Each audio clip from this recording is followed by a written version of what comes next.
Hey there, Beverly Hills 90210 fans. You know how when they yell cut, they wouldn't stop. That's interesting. What? Yeah. If you were Donna, what would you have said?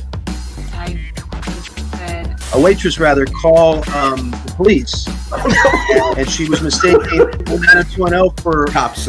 Along with your hosts, Charles Rosen, But look at that Dean cake, and Dan probably got the best performance he ever gave. We're having a meeting here? Oh, at least there's one person on this forgot set that knows what they're doing. Larry I had a Mullen, friend named Craig Richland.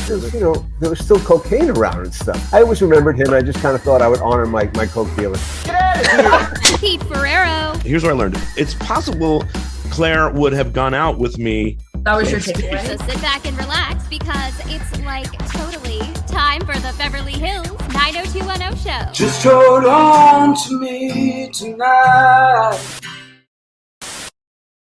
Okay, here we are back again. It's been a minute since we've been here on the Beverly Hills 90210 show. Chuck, we should start with you. The Dodgers won the World Series. Chuck and I What a couldn't, performance by Yoko Ono. Oh, my God. we couldn't do a podcast, Chuck, because we act like we're management and we watch every postseason game as if we are involved in it somehow. So that's why the postseason was going on. Baseball's going on. We can't do a podcast. We have too much going on with the Dodgers. He's going to the games. Yeah. I did. I was in fact exchanging email things with Kristen McIsaac about it. I was at because we have a lot of Toronto fans in the 90210 fan community. Of course we do. The Canadians. God bless them. And a fun baseball team. But I think this, I can sum it up this way. We were in New York and we saw the game in a hotel. And then 2 nights later, we go to a dinner that was honoring my son. So that was really the highlight of the month. It was fabulous. 1,000 people there. And he was one of 25 being honored from Birthright, Israel. And but there were a lot of people from Toronto because the organization started in Toronto. And so I went, oh, you're from Toronto? Well, we're in Los Angeles. And then we would talk baseball. And we would express pity for them. And I always said this. I said, but yes, my wife is very sorry for you. I'm much less sorry than she is. So that's how I They used to be edged out. But Yeah. Chuck, you were at that big 18-inning game. Yeah, the one, and we left in the end of the 16th, not because I was so tired, but I couldn't bear for them to lose. And the World Series game, and then they were drained for the next 2 days, and the only chance they really had was to go on the road and take it in Toronto, and they stepped up and they did. It was some of the most amazing plays, repeated plays, a dozen, not just 2 or 3, 4 highlights, a dozen highlights, and amazing things you don't see, and big homers. And I felt very vindicated because my Dodger all year, and it was like, why isn't he starting at shortstop? Why was Mookie Betts playing? Although Betts developed to be a great shortstop defensively. But Miguel Rojas was my guy. And when the Dodgers stunk in July and August, he was the only one out playing every day and hitting. So that he gets that big home run, that was real exciting for me. Shocking. Larry, you're in Ohio. Friends in Ohio, the Ohio River Valley, above the Ohio River. No friends in Ohio. You said we were talking earlier. Yeah. Will you be coming back here in January? Yes, I am. I'm booked to arrive January 3rd and in good time for Chuck's birthday party, whatever's going on for Chuck. And I'll be in LA through January, and then I'm going to La Quinta, California for most of February. Okay, good. So, how are things in Ohio? Everything's okay? Yeah, like I was saying, I've really been here now 3.5 months, so I really kind of settled into a routine. I love the fitness center I go to and people there, so I'm happy there. It's easier.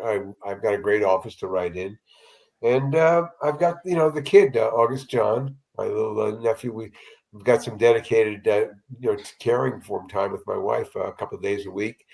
And it's just great watching them learn stuff. And I've never, because when my kids were young, I was working all the time. I was not I didn't pick them up until they could throw a ball and really hit. Well, then I was big time dad. But before that, I didn't give a shit. I never went to Disneyland with them in my life. Is the name August a reference to Taylor Swift's song? Sure. Okay. Why not, right, Larry? I will ask that question of my daughter-in-law. I bet you it is. Yeah, I bet you Augie, that's double G, Augie. And he's a boy who's growing up with a very big dog who's his protector. And we have Bryan Navarro here. How's everything in Reddit? Any crazy shit going down? Usually there's something. Not anything too bad. Just the usual. We did have a fun thing with the Funko Pops. I sent you one, Pete, of Yeah, very good. one of my moderators, Raph, made like this whole line of 90210 Funko Pops after the I think they're good, edgy. I like them. Yeah, and Christina Lisa actually shared some on her page, so that was fun. What was I going to say? Well, the point of this episode, one of the reasons we're here, is because we also missed the 30th anniversary show, the 35th anniversary show. We did this great thing for the 30th, and we skipped the 35th. So the 30th anniversary show we did started the whole revitalization of the zip code. All of it. The legacy, the business of the zip code for everybody. You know, they realized there was a fandom out there, which was, glorious for us.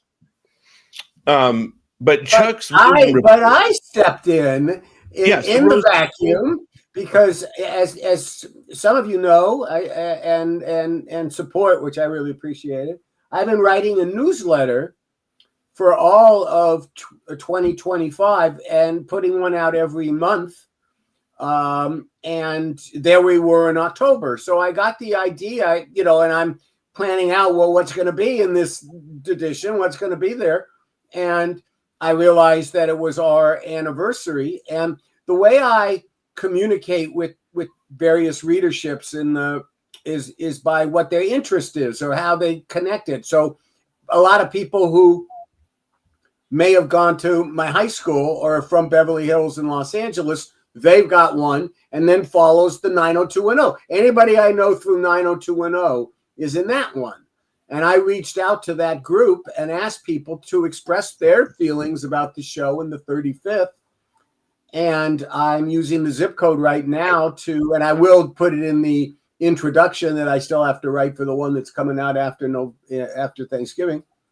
Just how moving it was to read all of them. Yours, Pete, and Bryan's too. I do, quite frankly, that the people that are out there, and the more and more, and even the woman that the executive I'm dealing with CBS, when we finished the conversation on a matter that we're having relative to the music and other matters, she told me she was a fan of the show going up. One thing, I just share this one image here, which Chuck might appreciate. I was imagining you reading these things, but with the Ken Burns treatment. We'd have to, Ken Burns, one of the things the documentary by Ken Burns. Well, we'd have to have a lot of background music. It's like the one we did for baseball. We did an amazing documentary on baseball. And I think what was most amazing about it is that he played the song "Take Me Out to the Ball Game" 150 different ways in the from start to finish. I mean, it was his background music and that. But you bring up Ken Burns. I do understand that he's hit gold with the American Revolution. I've only watched one episode, but I was not impressed. It was really kind of like going to school. It was not. Was it the same thing? It was the same format, same tone. Yeah, exactly. It felt like too familiar. Well, I'm watching because I'm a glutton for history, but I don't think Deal watched it after the second one. I'll watch one more with her. The exciting thing is we have a lot of people in the wings here. Bring them on. Yay! Who want to say hi and who want to they're going to read what they wrote in Chuck's Rosen report. I mean, we're really selling the Rosen report this week of the show. Get signed. Well, yeah, you're gonna find that the readers who are going to get it in November are going to find out that next month, December, is the last monthly. After that, I am pulling the plug and working on how to take the over 800 pages that I've written in this past year. How do I put it into book form? I love it. and a few other things too as well that I just. I'm other gonna bring on. projects. I'm bringing on some people, but I'm bringing Connie Ziegler because Connie, I haven't yes, seen her hi. in so long. Oh, How are Connie, for you? me. Not to Oh, give you Instagram. preferential treatment, but how are you? I'm doing well. How are you? I'm good. It's so good to see you. How have you been? Sorry, Good. this is like Zoom now. Yeah. Busy, but good. Yeah. Yeah, it's so great to see you. I really loved. I was moved by what everybody wrote. I really was, but yours particularly. I just loved Connie. God, she was in Maine, and that's what it looked like. And there she was, and she's watching this TV show. And I Dreams just of loved how you wrote California. it. So I asked Pete for sure, just hoping you could make it, and it's good to see you. It's so Yeah. good to see you. It's been so long. I know. Well, I saw Larry this year in person. Oh my God. His vineyard. Really exciting. Really. Oh, that's cool. Have you gotten to do any of the fun meet and greets with the cast, or are you not? Is that not your vibe? I met Jenny and Tori. Okay, When but this they is get years there- before everyone's been going to the Comic Cons and all that stuff, right? Oh yeah, I haven't been to a Comic-Con. No. Okay. All right, let's bring on everybody else. Just wanted to make sure that I gave extra special treatment. Hey. Connie Ziegler. Just wanted to make sure she got. Kristen and I see. Nice. Now the thing is, again, remember Davis is in the background waiting. We can only have a certain amount of people on at one time. So once someone's done, I'll bring you on and you can say the thing. Okay. Hello, Alexandra. Too. This is the first time that we're communicating. Yes, I'm so excited to be here, guys. This is so awesome. I'm so glad I could do this in person and see everyone. And you Yeah, we're just excited to be on. you're just killing it right now with the interviews that you're doing. Right? What do you write for again? Remind us. Yeah, so I'm an entertainment correspondent at the New York Post. Wow. Yes. And At you're the out. New York Post. Oh my! Yes, but Yeah. all entertainment, and I'm their West Coast division. So I'm out in LA. I'm back home East right now, but I live in LA and I do all the red carpets for them, interviews. So it's really fun. One of my really good friends has just started with the New York Post, based in Los Angeles. Yes, because we're starting the California Post now. Yes, are you going to be involved with that? Yes, I am. Oh, well, you must. It's going to be you a must- daily. Jamie Page. Okay, I'm gonna have to look it up because it's really new. Are they doing entertainment? No, she's City Hall. I was a news reporter before I did the fun stuff. But news, okay. But Yeah. nonetheless, she's there. It's the same thing. So that's great. Yep. Oh, that's so exciting. Yeah, we're on the Fox lot. So I'm really excited. Oh, it's well, gonna be that's really Oh, fun. all right. Well, you're Good really luck. enemy, but that's okay. Good luck. Yeah. Good luck. And then we have Kristen McIsaac, who must be so sad about what happened. This I'm still not over it. No, you won't. You guys, Listen, I'm here to tell you, and Nikki knows this really well. Yeah. You never get over it. You just don't. You just Right. don't. I'm sorry to be the one, but you it's just don't. devastating. Yeah. Yeah. Yeah, the way it even played out was even more devastating. If they had lost in a blowout, you can almost be okay with it. But I know the we fact- played so good. So sad.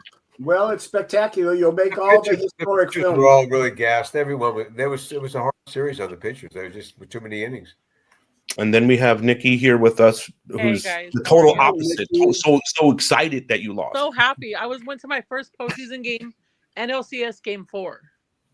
Wow. Very Which one was that? That was the Phillies? No, the NLCS Milwaukee when we swept them. Oh, Nice. beautiful. Very first postseason that was game. the Otani show, right? You went to the Otani show. My Oh, boss my actually God. took a couple of us as a surprise. The thing is that it's a part 90210 podcast, but also baseball as well. That's it. It's slowly It was a developing. stressful postseason. Yes. Yeah. And we have Maggie, returning champion, who's been on the show so many times. How are you, Maggie? You're on mute, I think. Yep. Yeah, that's true. It's confirmed. Okay. Richard Dawson would move along. Yeah, but Steve Harvey is just going to start the whole thing until it. We have There it other. There you are. What have you been? What have you been? In? Nothing. Just being mom, watching 90210 reruns. The usual. Have it, We yeah, also- what is it? So you've seen the 4F stuff, right? You've seen the the new 4K. images? Yeah, I checked it out to see. Is it? Would- And is I, it okay? I didn't mean to stop your thing here, but I am just really curious. Is it? Do you see it appreciably different than what was there before? I do. I noticed their eyes, their eye color. I noticed that too. Really What does bright. that mean? Is it for good or for bad? Yeah. For Good, what? but it's just like, It's wow. so It's like, bright. It's like so Okay. clear. It's crazy. I can't believe what Oh. I'm watching. Yeah. Yeah, I haven't seen it myself, so no like AI kind of restoration where it kind of looks uncanny. It actually looks okay. I think it looks good. I think it looks like I'm watching it modern day. Like I took and a it looks moment. I really was like, bright. It's like, What's that? like a lot of sunshine on set. Well, Chuck, that must be happy for Mr. Spelling, because I know the eyes were so important to him. So now that they're saying that they can see the color The of window to the soul. Do you wonder why? I think you guys must all know this. You know that when an actor wore sunglasses, they basically would define the order of the building not to have sunglasses on. They you weren't supposed to do that, especially in the early years. He did not. The Mister did not like it. I almost think he was casting people based on their eyes at some point. Or you think that's what it was, Pete? I think there was other anatomy parts that had something to do with it too. And then we have Catherine West, who's here wearing a 90210 shirt. How are you? This is a shirt that I made when I was in 5th grade. Fifth grade? I'm doing well. Vin Scully was my graduation speaker, so I had a special. I have a special Dodgers hat from my commencement, so I was wearing that during the series there. And I used to work at Endeavor, so I used to get to sometimes they would give me the tickets that they had, which were really good. Yeah, they were all Laker fans. They weren't. Wait, are you out here? Are you out here, Catherine West? Are you out here? I'm not. I'm in Massachusetts, but I used to live in LA. I went to Pepperdine. Okay, got it. That was the original home of California University, right, Chuck?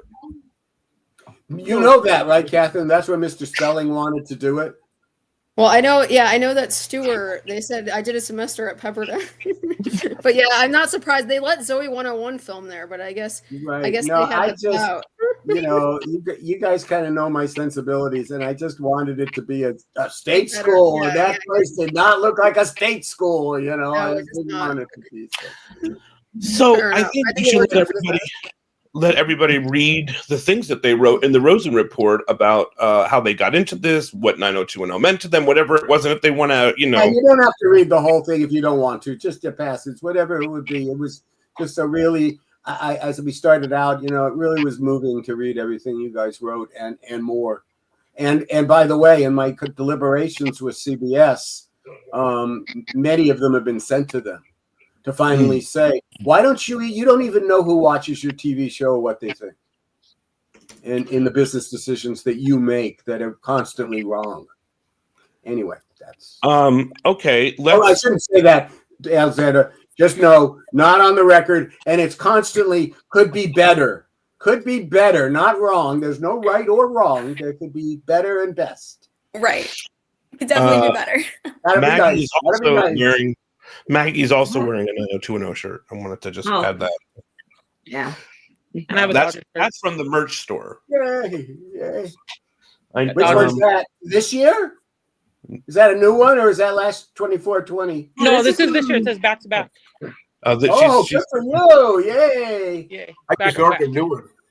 Okay, let's why don't we start with Connie Ziegler? I'm giving you the preferential treatment of the day to read your thing. Thank you. By the way, your location looks incredible. The background, it looks so warm and your house looks so warm and cozy right now. It does look cozy, yeah. We're on a lake. It's a little cabin. It is pretty cozy. Yeah, it's the perfect place to be for the winter, I would imagine. Yeah, it's nice. Do you have a fire, like a No. fireplace? No, we're missing that part. Okay, all right. Well, all right. Next Can't have year. them all. Yeah. Yeah. Okay, what you got, Connie? Growing up in Down East, Maine, watching Beverly Hills 90210 felt like stepping into an entirely different world. I was 6 years old when I started watching in 1991, and I can't remember a time when that zip code wasn't part of who I am. I vividly recall watching episodes as they aired, The Slumber Party, Donna Martin Graduates, The night Kelly was trapped in the fire, I sat inches from the screen with the volume turned low. I was supposed to be in bed, and if my parents caught me, I would never know how it ended. I waited anxiously for each new issue of TV Guide, cutting out the half-page ads for upcoming episodes. I cried through the finale, feeling like I was saying goodbye to lifelong friends. Years later, while waitressing and living paycheck to paycheck, I saved enough to buy every season on DVD as it was released. When the series reran on SoapNet, I planned my afternoons around it. Even now, if I need a good cry, I put on Brandon's last episode, and the theme song has been my ringtone for longer than I can remember. Beverly Hills 90210 has meant more to me than I could ever fully explain. I've never been to California, but somehow it still feels like home. That's a really nice one. Wow, very nice. Yes, beautiful. Larry, how did you feel when you heard that? Well, I mean, it's just very validating. I mean, just that you could touch people. Obviously, we were trying to entertain, and we love the show, and we love the characters, and we knew we had to be really sharp because there were fans out there who loved it even more than us, and we owed them it. So we worked hard. Thank you. Alexandra, you want to read yours? Sure. Yes. I too watched it on SoapNet. That's how I discovered the show. I'll never forget. Saturday mornings, it was on SoapNet. And then next thing you know, my DVR is filled. And my mom would be like, "You've seen this a million times. Can you delete the recording now?" I'm like, "Do not touch the DVR." So, yes, let me pull it up. So I said I started watching Beverly Hills 90210 at 15 years old and have rewatched all 10 seasons every year since. Yes, I feel like I basically have a PhD in the zip codes drama. I really do rewatch it, all 10 seasons. I'm on season 8 right now again. And then, throughout the year, I forget and I start all over again. Growing up in a small town in Richfield, Connecticut, the show let me fantasize about life in California. And now that I live in LA, it's surreal to recognize the landmarks and scenery. I've connected with the characters through every stage of life, and I still discover new people, places, and moments with every single rewatch.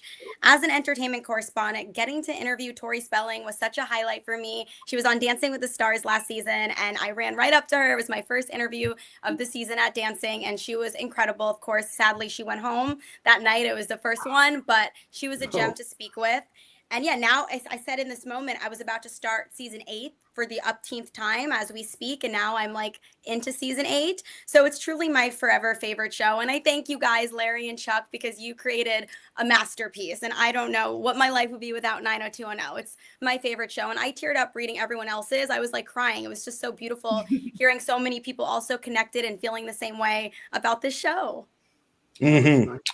The community that we built was something we didn't realize was going to happen when we started the thing 5 years ago. How we, by being there, giving people a place to go and talk about the show, and then bringing all the stars and all the creators of the thing and all the people involved, we created a huge community, which is very supportive. I know we've all personally made lots of friends, and people within the thing have made friends with other people. I know.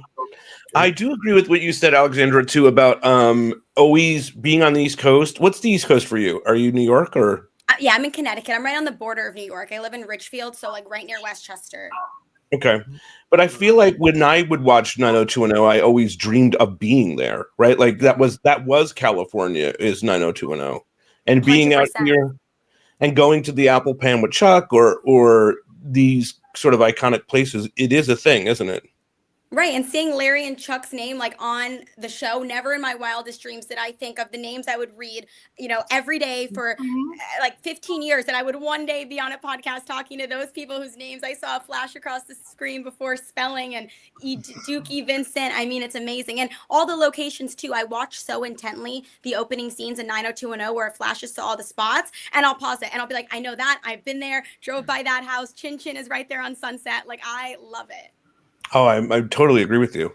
Yeah. Something, a lot of your second unit, Alexander, I just wanted to share this. I remember this day. It was one of my favorite days because it was hard launching this show, right? And every time we give them stories, they didn't want to do them. And it was just so, we were going to film shooting second unit, and I came out of documentary film. So that's what I wanted to do. That'll be cool. And we drove around and we shot all the places that you described. And I remember we were at the Bellage Hotel. That was our last place to be. And at the Bel Lodge, they were having the screening, the formal screening of Evening Shade with Burt Reynolds. And everybody in that cast was there. And they were all dressed to the nines. It was as show business as you could get. And there I am with the T-shirt. And I've been sweating all day in the heat because it was summer. And the next day, I was told I had a nemesis in the spelling world in the beginning of the story. So he basically said that it was not what an executive producer should be doing with his time. And so the fact that you bring up those second unit that I taught, that's like, well, maybe it was. Maybe it was what I should have been doing there. Anyway. Well, I mean, the Bel Lodge Hotel is iconic, right? I mean, have you been by that? Well, now it's a different hotel it's name, called right? London now, right? It's the London. It's the same physical plant, yeah. Yeah. I mean, when they were doing that Luke Perry doc, Chuck, the director was like, I don't know where to do the interviews. Where should I was like, well, Dylan lived at the hotel. You should just do it at that hotel. So iconic. Yeah. And he called and got it right away. All right, Kristen McIsaac, you're up. Okay, I hope I don't screw this up. It's okay. It's yours. It's your word. Growing up in a small town in Saskatchewan, Beverly Hills 90210 felt like a world away. Glamorous, sun-soaked, and impossibly cool. I was completely drawn in by the dreamy hot guys, the gorgeous fashionable girls, the steamy storylines, and that carefree California lifestyle of surfers and shopping on Rodeo Drive. It was my escape, my inspiration, my happy place. Now that I'm older, the nostalgia hits even harder. I can see I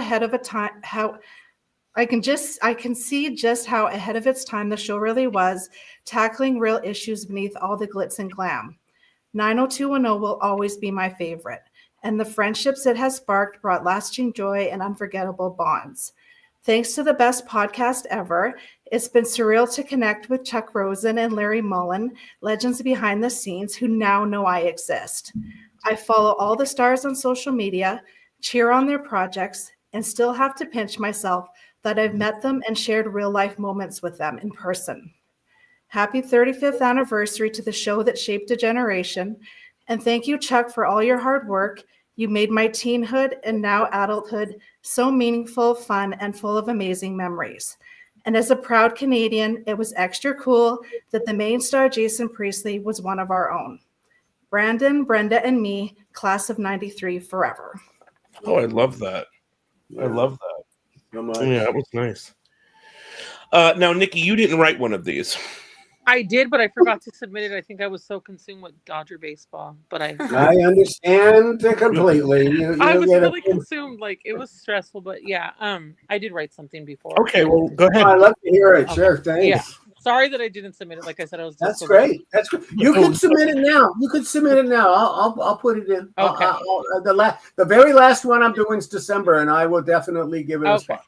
Errors and omissions. Okay, as an 8-year-old. Exactly. I got one. I made so many mistakes. I had to put one up. Yes, I made errors. Okay, sue me. All right. Go ahead. All right. As an 8-year-old girl when 90210 started, I was the outcast in school, teased, bullied, and wanted friends like them. I wished I just wanted to be one of them. 90210, I never thought would be a big impact on my life all these years later. And then I've told Pete this before. In 2020, during the darkest time of my life, when I had lost my dad, one day on Facebook, I saw an ad for this podcast. And I was like, okay, I'm just going to check it out. Not knowing how much it would change my life. The impact you guys have made. Just knowing that you guys know me and all the friends we've created and the community we've created. 90210 will always mean the world to me. That's really nice. What about that when you hear that, guys, about the podcast itself, too? Isn't it a little bit surprising, Chuck? Because you didn't want to, you only wanted to do 10 of these episodes. I remember the very first post just saying one night only or whatever. And I had just lost my dad 2 weeks prior to that. It was a dark time. And I was like, okay, I'm going to give this a, check it out. And it was one of the best things. I'm blown away by that part of this. I think, well, certainly Well, you speak first, Larry. No, I was just going to say it gave us the chance to reunite with all our collaborators and all our colleagues. So it was great fun for us. We never really thought about. I mean, we thought there was an audience out there. It would be meaningful, but not the level of community that we built. But then for us personally, it was just great to be able to see these faces and people you worked hard with, you were in the trenches with, and hear their stories and hear their and and see the delight in talking about the show and realizing. Again, discovering the show really meant something to people. It was not a bad show, which we and like Kristen said, like just the fact that we know they know us and they know we exist means everything. Yeah, unreal. Yeah, that was Larry talks about, and he was saying to something. I just heard him say, that we tried to do this for the fans, and the fans. With me, I just I gotta be honest. I was just trying to survive years 1 and 2. In 3, I was trying to prove to Mr. Spelling and the rest of the industry that no, Darren Starr is over there. I'm over here.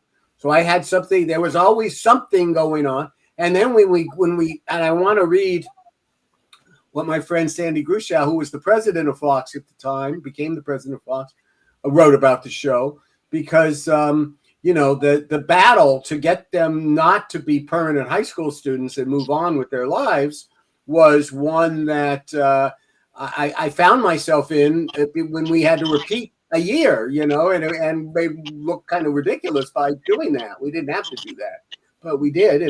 And so,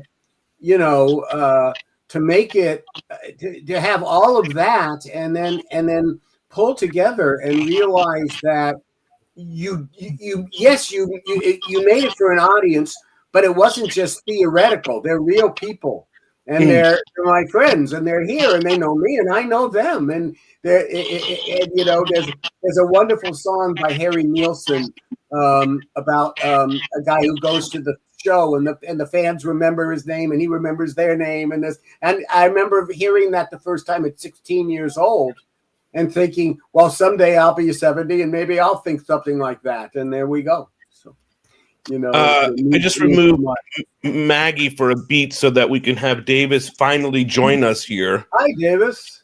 Hey, Chuck. How are you? I'm doing great. I'm sad that this is going to be the last Rosen report. No, I'm doing one more monthly, Right. and then I'll probably do what I'll announce the next one. I'm probably going to do one every quarter. I'll put one out every 3 months. Just when they thought you were out, they pulled you back. Just when they were going to kick me out of the building, I came up with a plan. It's a ton of work, though, I'd imagine. My goodness. That's much more than I imagined. Part of this, if you look at this, it has a confession, and I haven't been doing confessions. I did this confession, and the confession is that I never expected that this would be this. And I also talk about the origins of the Rosen Report coming out of a scrapbook for my grandchildren, and that I couldn't really talk about because I didn't want to flaunt the stuff of that. In the scrapbook was all my stuff. Right. In a city where my friends, including my good friend Pete, lost his house and all this stuff. I wasn't, here's my stuff. Go look at my stuff. No, I couldn't do that. So, we have that, and there is the scrap. All those little tchotchkes you see behind me in photographs and things like that. Sure. So anyway, I really appreciate all of you guys. Catherine, you too, how supportive you are. I really appreciate it. Well, I brought Davis in because he wrote one too. So I was gonna go to absolutely. Catherine, she's been waiting. Catherine is one of the most authorities on the show. She's almost go for Catherine. Okay. Yes. All right. Okay. Here you are. Here I am. It's Kismet. Rick's words to Brenda echo through my mind when I think of 90210 and October 4th. It happened to be October 4th, 1995, when I turned on the episode Lover's Leap, saw 30 seconds of Valerie suffering the nightmare of her child molester father killing himself years before that story was retconned, and sprinted down the stairs, hot on pursuit of blank tape. As I ripped open the plastic, threw the cardboard sleeve to the ground, and hit record, I pressed the button that permanently bonded my life to that show. Back then, my online focus was my 90210 newsletter for dozens of curated AOL readers. My bedroom walls were covered with pictures of the cast ripped out from Team Bop. Wednesdays revolved around my show, and the tapes soon took over much of our living space, and I still have them. I took off for college in Malibu, driving from Georgia in a Civic because just being in LA was once the clearest calling in my life. My first job was in television because there was no vocation that I could ever love like I loved TV. As the years ticked on, my social media presence became my kids and cats. My framed 90210 trade ads and autographs landed in a closet. My job, of all things, morphed into being a lawyer. The people I meet as an adult don't know that 90210 is stored within me, forever etched into my mind with dialogue and plot lines that I can still rattle off with near encyclopedic knowledge. But 90210 is no less important to me at 40 than it was at 10. It's forever the portal to my childhood home that I will always have with me. And thanks to Pete, Charles, and Larry, sometimes Wednesdays can still revolve around my show, and I can chat with fans in a way that reminds me of the AOL days. So cheers to October 4th, 1990. Even if the future does not always meet our expectations or the fates are cruel to us at times, no one can ever take this moment from me, from you, from any of us. No one can take away this moment in time. Oh, that's very nice. And I do, just like to kind of add on to what you're saying, I mean, for years and years, when people have done 90210 stuff, I like avoid it because I'm like, I know more than you. I can't take it. It's annoying. But when I found Pete's show, I like immediately rattled off like probably like a 5-page email. I was like, this is the best thing I've ever heard. I'm obsessed with you. Like, please let me come on one day. I love everything you've done because it's so much better. It's like, I'm not necessarily a con person, but like if you all did a con, like I'd be like, yeah, I want to meet you. Right. You know, because that's like, so this has been awesome. So thank you so much. Well, that's kind of what, you're welcome and thank you. It's like Mike, likewise. That's kind of, but Pete, that's kind of what Bryan did to start, you know, a lot of this off by having the that event at Torrance High School. With Bryan Austin Green, you mean? Yeah, Bryan Austin Green when we were the 2019 and the guided tour that was tied into that. That was Jen Lee Bernstein, and you know, by the way, we should also wish Dr. Sherry Weiss, the teen dramology, maybe good health. Well. Yeah, when you did that interview with her, I remember I was working in Nashville at the time because I'd moved to country music, and I was reading it, and I was like, "This is the coolest thing ever." They talked to Larry, like it was like the first time that there was any behind the scenes stuff like that. I was like, that I still have that saved. When I searched Charles Rosen in my email to pull this thing up came that interview that I had screenshotted. There was a lot of anger. There was a lot of anger in that interview, as I remember, because you know that was like the dark ages before we knew it was good. To me, when I knew that anyone cared, before we knew that anyone cared. To me, when I heard Chuck on The Blaze all those years ago, I was like, "Oh, I need to hear. This should be the podcast." The Blaze girls would just talk about what's going on in their lives, and then they would have Chuck's Corner. And I was like, that is the most interesting amount of information I've heard. And it's like put in a little box in the. Well, I never, you know, except for the few times, maybe 4 or 5 times that I actually went to their studio and we talked, because it was, you know, that's how you would do it in the podcast in those days. I never listened to the show. I didn't listen to the show. I just read this for me. That's the most you're gonna get from me at that, because I wasn't that interested in what the people who watched the show were thinking at that particular time. Because I felt, well, this is what I was thinking, and that's what you probably want to know, and I just wanted to make sure that you know stuff accurately, because my involvement with that show happened because someone else told me about it, and I actually turned it on as they were talking about the first episode I wrote, and they misinterpreted the entire episode. And these are 2 really bright women, and you know, love the show, but didn't at all understand my show was about the basketball and guys getting no idea about race relations at all. So it was like, okay, I'm going to talk to you now, and we're going to do this. And that's how every week then I would correct the at least say, this is from me, so the fans or whoever's listening to what you're doing can know that this is what was on my mind. But they just missed them. They just missed two things. They were a little bit ahead of the curve in terms of perhaps. podcasting, and they missed the boat on the thought of like, oh, let's do a podcast with the writers of the show to understand what they were thinking when they were doing it. They had no auspices. They've gone on to do other stuff in their life. They're amazing people. We've had them on here. I hope to have them on again. They invented the form of the thing that we're doing. I mean, there's no criticism, but that's where this stemmed from, was hearing them there. So they deserve all the credit. Right. The Blade. Yeah. Mm-hmm. All right, Davis. Hit Me Davis is your name. And it's Davis Hit is my name. Hit Me Davis is the email. It's also that's the name that I use in when I refer to you, because that's what I know. I noticed. Well, I never got your real name, so that this is it. So now I got it. I'll make those changes. No. Larry, that goes in errors and omissions. Right? Gotta have an errors and omissions. You know. I'm famous. I'm in errors and omissions. Okay, but so I'm going to ask you and put you on the spot. When I emailed you to the link, it comes back like a whole process to get an email to you. Are you aware of that? Yeah, it's a box fee because I get so much email on Yahoo. It puts it in a box fee, so it's the extra additional emails on top of the main ones I get. So yeah, I hear that a lot. Okay, well, that's feedback. My apologies. My apologies, Pete. On your email account, that's some feedback and a note in case you want it for the future. Not that you have to use it or change it, but it is a note. Thank you. That's what I'm here for. All right, mine's pretty short and sweet. You all are tough acts to follow. Mine is pretty simple, and it says that I always identified with the male leads on the show, even though I was 10 years younger than all the characters on the show.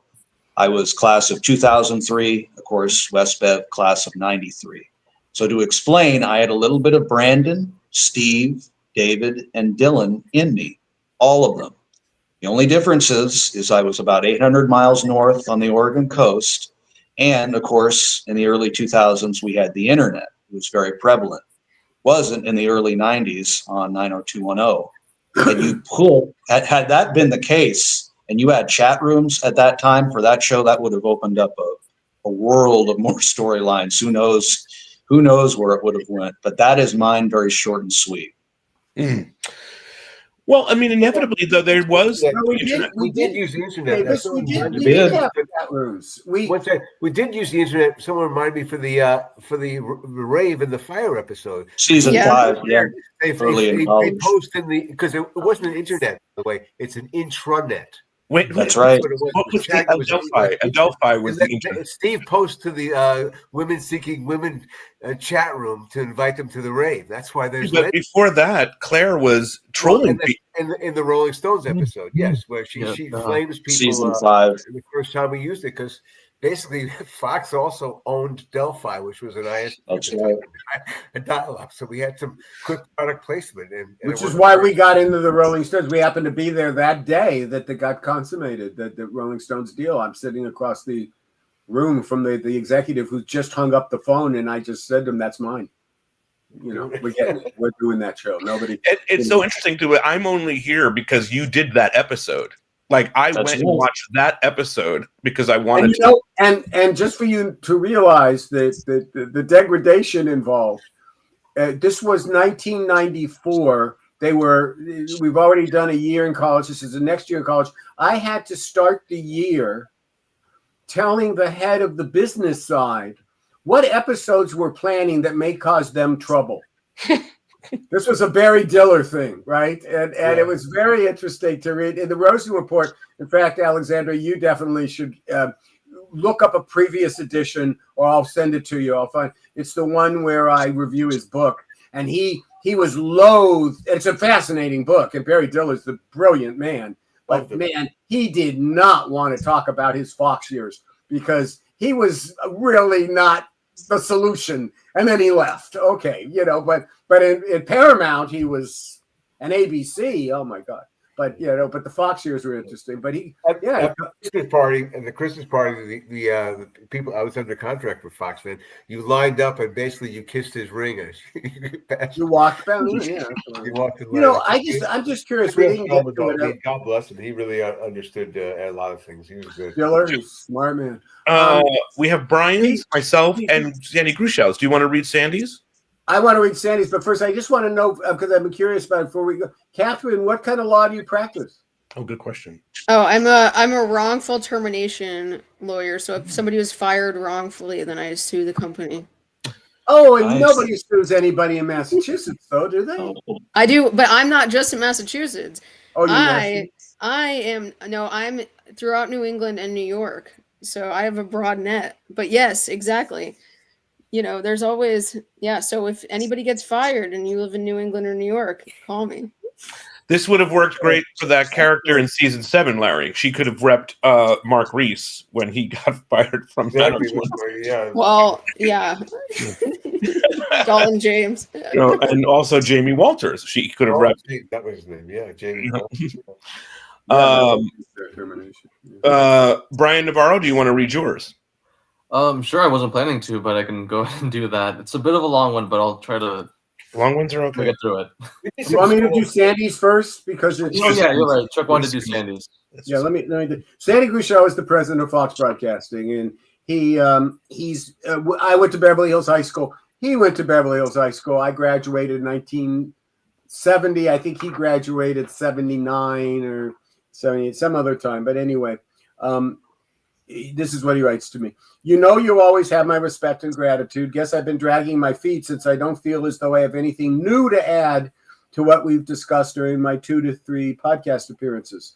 With that, I'm going to provide what were for me the seminal moments in early history of the series, the Rosen years, if you will. As you know, I did return to the network in 99, just in time to cancel the series, which had meant so much to me personally and the network in general. 1. Who could forget the meeting Barry Diller called in his office in 1990 for Jamie Kellner, Peter Chernin, and I to discuss the possible cancellation of the severely underperforming series Beverly Hills 90210. We had not yet earned the right to drop Beverly Hills. We quickly realized we had absolutely nothing left in the programming cupboard to replace it with. So there was no actual decision to make. We would all have no choice but to carry on with the destined to be canceled series. Visionaries, all of us. Who could forget the lunch you, Darren, Dan, and I shared in my office, plotting out the final 6 episodes of year 1 before we even conceived of carrying through the summer with original episodes. You're goddamn right Brenda and Dylan are going to do the dirty deed in the season's 22nd and final episode, or so we thought. Weeks later, my assistant tells me Mr. Kellner would like to see me in his office immediately. Gulp. 3. We decided it makes sense to continue to produce original episodes throughout the summer. Coming down the home stretch, we had momentum on our side, to put it mildly, and it made little sense to wait until September, October to relaunch with season 2. Murdoch thought I was nuts, said advertisers don't want to spend money in the summer. Another visionary. There was only one hitch. Someone had to call the exhausted and ornery executive producer, Chuck Rosen, to tell him he wasn't going anywhere anytime soon. That was fun. But Chuck came around, so much so that when the fearsome foursome, Chuck, Darren, Dan, and I met with Mr. Spelling in his library, and I suggested the cast spend the summer on the beach with Brandon as a beach boy, Chuck and Darren agreed that it's a good idea. A miracle in its own right. Yeah, believe me, it was. And finally, Chuck calls me one day and asks me to have breakfast with him. At breakfast, Chuck announces that it's time for our kids, some closer to 30 than to 20, to graduate from high school and go to college. I knew he was right. I resented him for it. What if we fucked the whole thing up? What are we then going to do to attend school locally? Shit. I got to go speak to Chernin. Before I can ask him to meet with me, he asked me to come down the hall to his office. He asked me to sit down and proceeds to inform me that the night before, Murdoch fired Joe Roth and asked Peter to replace him as the head of the feature film division. I immediately inquire as to who will replace him. Chernin looks at me and says, I think you should. Shit. Now I have to make the graduation decision all by myself. The end. I love you, Sandy. That's great. So that meant a lot to me too. I have a question for Larry and Chuck. I'm curious to know, was there a moment that you pinpointed where you were like, okay, the show has made it? Like, do you remember? Because you've spoken about the dark ages. And was there a moment where you're like, this is actually something? We have it. You mean during the production, or are you talking about after the thing ended, the years that followed? During the production. Well, Chuck would feel that. I when I stepped into the show, I already know it was really a runaway train. There was great stuff happening, and I was part of that transition to college because I wrote the first college episode and the last, actually. Well, my whole experience in doing 90210 was that it was just show life. It was, it was 50 weeks a year, 6.5 days a week, and the hours. It just all ran together. Really, there wasn't very much unless it was.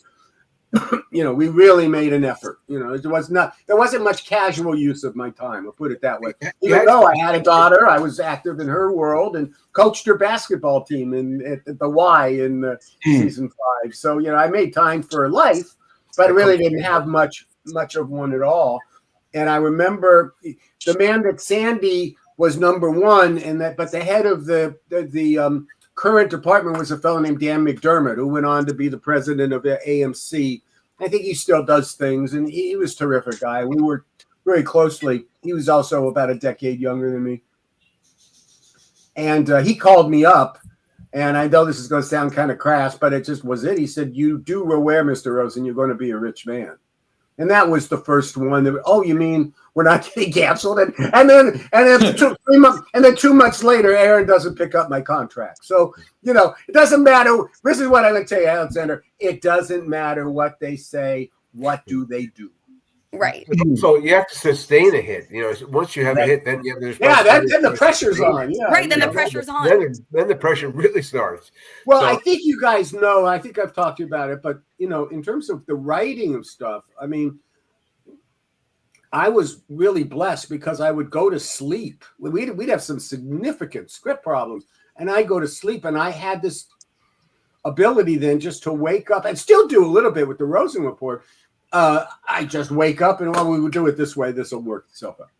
And so I was really lucky for that because it minimized. I learned really quickly there was no reason to really worry about everything. Mr. Spelling was a real worrier, where Duke Vincent was a real doer. His partner Duke.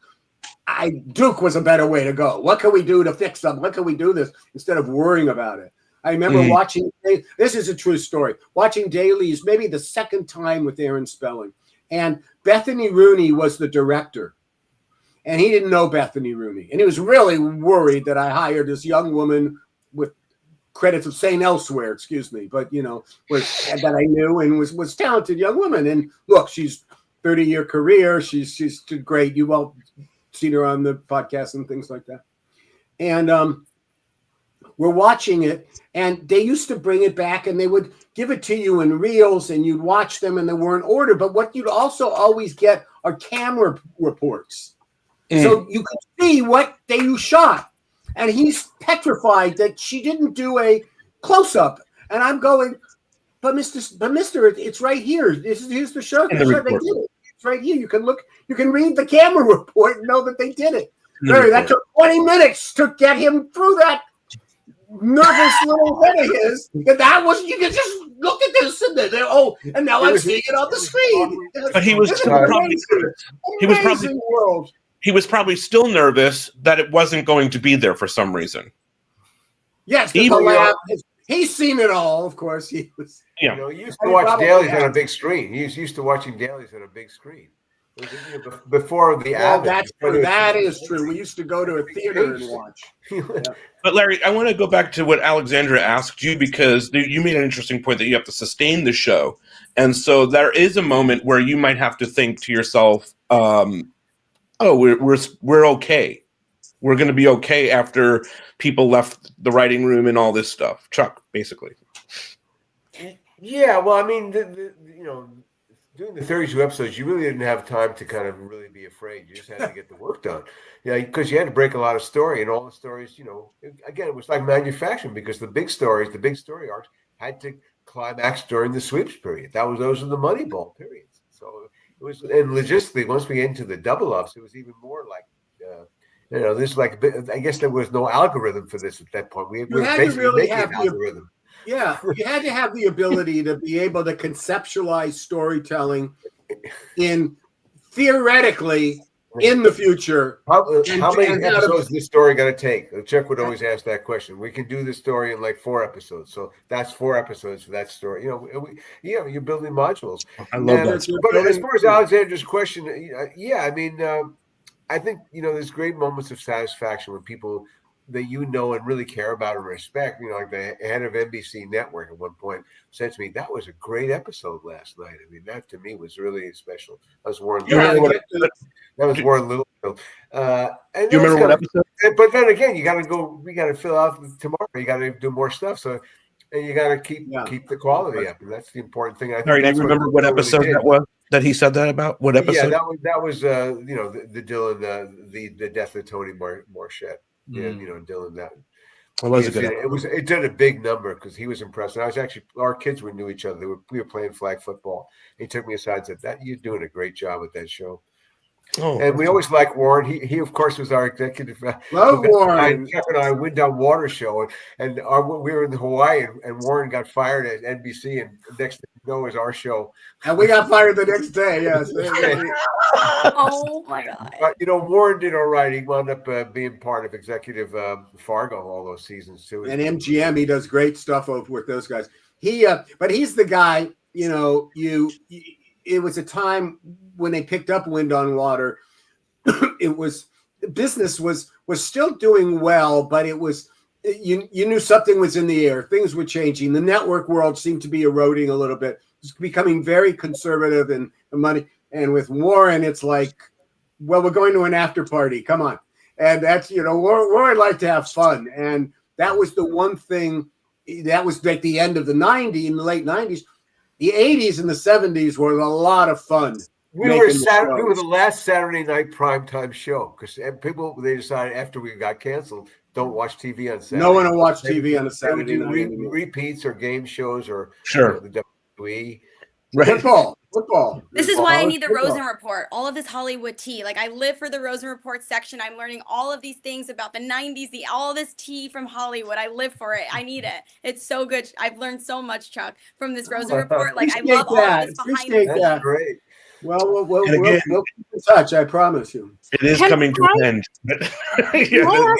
I know. She hasn't convinced you to keep it going, Chuck. Oh, I'll do it. Well, I'm going to write about Hawaii. The truth is, the damn thing is so. It's become a damn thing. Yes, it is so time consuming that I really can't get anything else done. So, I'm not going to have time to write about my 3 shows that I produced in Hawaii and how I got very sour on the islands and didn't want to go back for like 10 years.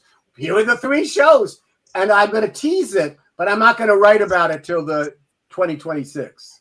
Mm-hmm. We'll get to write about Zalman King, Larry. We'll get to the whole thing. Crazy time. Just like very quickly, you're saying about the 90s and stuff. Like, so I spent my entire life obsessed with TV. I taped it all. I was obsessed with 90210. I was like, I'm going to work in TV. This is all I care about. This is my whole life. I graduated college in 2008. I started working at Endeavor. I worked for Rick Rosen. It was amazing. I'm like, I don't think TV exists anymore. I think that my thing, Rick Rosen. After I left 90210, Rick was an old friend of mine. I knew Rick because he was an executive originally at Columbia. We had kids together. We played hockey. I mean, it was a close. Yeah, friend. He loves hockey. And I remember going to his office because I wanted him to represent me. I thought my agent kind of let me down in the termination. And Rick said, it's not like you came from a good show. There's nothing I can really do for you. God. See, well, and I wasn't there to call out from the office, but yeah, Rick's an amazing guy. Like, it really, honestly, it was a dream come true because I was he's like he's a front quality seat. guy. Yeah, There's he no was a question he's a about it. mensch for I think his sure. wife died young. She died young. I always wonder what Hope, happened. He did, yeah. Hope was wonderful. We knew Yeah. Hope well. Hope family was Cleveland mob. Okay. Yeah. Hope had just died, and his daughter Sally's my age. I mean, they're an amazing family. So it was a dream come true. But I fled because I was like, I don't think TV is really what it was when I was a child. I missed 32 episodes a season. I guess. It's not the same. I'd like to get Bryan to read his and read mine if it's possible. And I would like to ask a question. Can I just say something? Oh, you have a question? Go ahead. Yeah, no, I can do it after. I just want to make sure I can ask. It's fine. Sure. Well, remember, Pete, I really have a hard out at 6. I really got to go. So let's do the thing is, I'll watch. Yeah. All right. Go ahead. All right. When I first began watching Beverly Hills 90210 at around 15 years of age, I never would have guessed that it would end up becoming such a big part of my life. Having been born during the show's final season, I didn't get a chance to watch the series as it aired, but I got to experience the series with the DVD releases, as flawed as they are. 90210 provided an escape for me from the sometimes monotonous and bleak experience that was my own high school life. As the show became more serialized, I was completely hooked and began frequenting online message boards to discuss the series with other fans. But unfortunately, a massive void was left when the IMDb message board shut down in 2017, which led me to Reddit, another internet forum site. A page for 90210 had already been made, which I joined, and it was still at double digits in terms of members when I joined. But I started hosting weekly episode rewatches and discussions that got really popular, and soon they made me a moderator for the site. And currently we are at 20,000 members, close to 30,000, so it's still popular. It's on this page that I've made many close friendships, namely the two Caitlins. You guys know Caitlin Ryan, Caitlin Connor have been on the podcast a number of times. It's with them that I attended Ryan Thomas Brown's wedding, who everybody knows is Nelson Muntz. And it was at this wedding that I not only got to meet Ryan, but I got to meet Chuck, Larry, and fellow superfan Pete. We all got along famously, and soon enough, I was invited to become a new co-host on the podcast. And frankly, it's still a bit jarring to say that I co-host a podcast with two of the writers and producers of one of my all-time favorite shows, but I'm so grateful for it. The biggest gift 90210 and this podcast has given me is the friendships that I've made not only with Chuck, Larry, and Pete, but with so many fans from all around the world. Being part of the 90210 community has brought so many amazing people in my life, and I'm so grateful for it. Amazing. Chuck, can I read mine, or do you want to go? I love yours, but I would go. But I just want to tell Bryan that that relative to the Rosen report, that I always look forward to whatever, especially when we go into decades. And I knew that your picks would be so much different than all my, my old friends. So I really and we're a little, out there for a pop mainstream guy like me. So that was really great, But Pete, if you don't mind, I know it real well, and I have a stinky. We're supposed to be dinner with the closest friends on a very important birthday at 6:15, and I have a sinking feeling that she's upstairs asleep, and it's 6:03. So welcome to my world, and love you all, and thank you so much for coming. All right, I'm gonna read mine, and then we'll wrap out. Kristen, was your question for Chuck? Yeah, it was for Chuck. Oh, okay. It was just about fan mail. Like, did the cast care? Did they get? We were not allowed to see. Spelling took that away from us and hired a service, and I never got to read when anybody thought about the show. I did in the first weeks because people would address me. It's my name on it. And I have some great stories about that, and maybe we'll talk about that sometime. I want to hear about that. There was one really great story, but not tonight, unfortunately. You get the 6:15, Chuck. 6:15. Okay. All right, man. I'll read mine, and then we'll get out of here. My wife deserves all the credit. She used to nudge me to watch Beverly Hills 90210 all the time. She's a Brenda and Dylan forever. I get it now. 90210 was a show I loved watching on repeats. I wasn't a remember the line kind of person, but I always felt something deeper from it. After binging it for like the 300th time, I thought, I wonder who the writers of this show were. Larry Mullen's episodes always seemed to have some wild shit going on, and that Charles Rosen, He must be a bigger Rolling Stones nut than me. But the reason I kept watching was for Claire Arnold. I couldn't resist that intelligent, pale skin, leather jacket, wearing sexy yet weirdly funny brat, the daughter of the Chancellor. One day I woke up and I thought I'd like to talk to Charles Rosen on a podcast I didn't even have. I created the podcast just so I could talk to him about Beverly Hills 90210. I didn't have a single listener. Of course, he said no. He had already done podcasts. Then I went and listened to those, and Charles was always the most interesting and funny. I found a small clip where he talked about the Rolling Stones episode being one of his favorites. This was the first episode of 90210 I ever watched because of my love of the Stones. And then there was Claire calling them old. So I wrote him back and said, okay, let's talk about the Stones episode.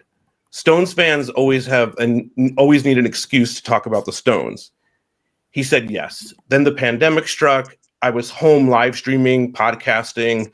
I don't even know what to call it every day. I moved to LA and I asked Charles if he'd like to do it again and maybe let fans ask questions. He said only if he could bring on Larry Mullen too. It was a mess with so many Wi-Fi and pandemic issues, but in the end, I felt a calling and a spark to do something. And so the Beverly Hills 90210 show was born. We did this every week, sometimes twice a week. We talked about episodes and characters, and then the other writers came on, Karen, Jessica, and Chip. We dissected Professor Finley's cult and really built a fun place for people to go every Wednesday night. Given the state of the world, I know it was my favorite day of the week. Then all of the actors started coming on.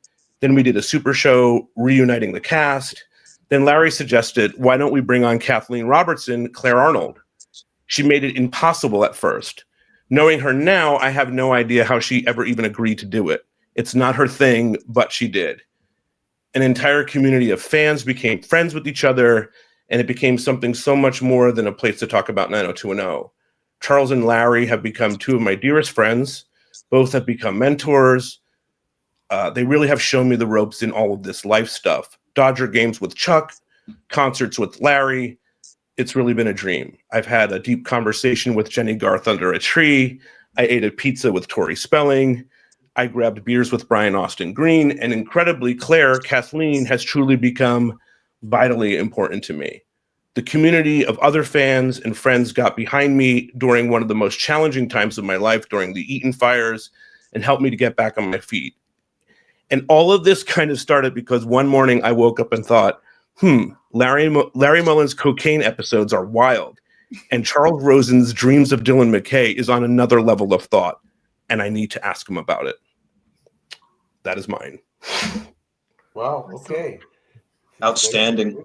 Yeah, outstanding. Well, we Yeah, had some fun. that's awesome. I mean, the two big shows we did a couple of big shows, but Planet 90210 was epic, really. You know, what we approached with that thing when we found people, and Kristen was part of that. She was here representing Toronto, Canada. And then we did America's Zip Code. We kind of topped ourselves again. I mean, in a way, this is a lot of hearing these things are things we heard on those episodes, what the show really meant to them, which is great. And it's so satisfying for us to hear. I mean,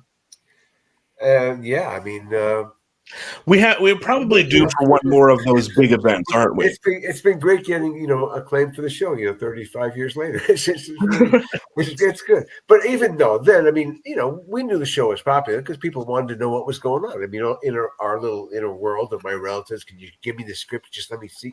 People wanted to, come to LA. Can we go down to the set on the off day? It's the weekend. Can you get us into the set? We go walk on the set. Yeah, we knew the show was popular because there were only 4 networks then. I mean, when I started in TV, there were only 3 networks. And, that's all you could watch. And that's why Chips used to get 40 million people watch it, which is, that's really, I love going in that show. Even those episodes when Pete would bring on fans, I got to be on with David Lasher and Connie was with Jason and Michael Cutlitz was on my episode. I got you, Connie. I think everyone was very happy celebrating the show because, again, it was delayed response. I mean, we never got that. So I think everyone really the cast. I'm talking about the cast and the key creative members. Interesting. Again, a piece of it because they were there and they should. That's why it's so disappointing to us that we don't get to talk to Tiffany or Colin. One day we'll get Tiffany. Jason Wiles or. I don't know about that, Catherine West. What did she say? She said one day we'll get Tiffany. I want to be on with Tiffany. You know, we haven't really turned up the heat on Tiffany. Maybe we should. I'm sorry, but I think that's Renee gets the. Me and Renee can do it. I'm okay. Okay, well, I'm just gonna give it to Renee, but you can think. We're both. I would Me try and to do Renee that are because buddies. she We're deserves to buddies, you know. get her flowers. I mean, it's a great character. I mean, you know that people really either like a heel. You hate them, but you love them. I mean, she's a really important character. It's very true. The best. She brought me to the show. She's amazing. Okay, this has been great, guys. Good to see everybody. Connie Ziegler, anytime you want to come on the podcast, you're welcome. Connie. Yeah. Thank you. It's And so good. Come to the vineyard again. Come to the vineyard. I will. Yeah, I she had will. your friend there who owns some good restaurants. Yeah. Alexandra, good to see you. Definitely, she's a First big fan. appearance of was both great. of us. I You're love going that to be on way more, so I'm excited. And all the other ones here, Kristen and Catherine, of course, Catherine. We keep with everybody. So, yeah, but everything about 90210 is yeah, she does. Yeah. All right, guys, this has been fun. you. We will see everybody again soon. If we don't see you, have a great Thanksgiving. Yeah, definitely have a good Thanksgiving. Bye-bye, everybody. Bye, everybody. Bye.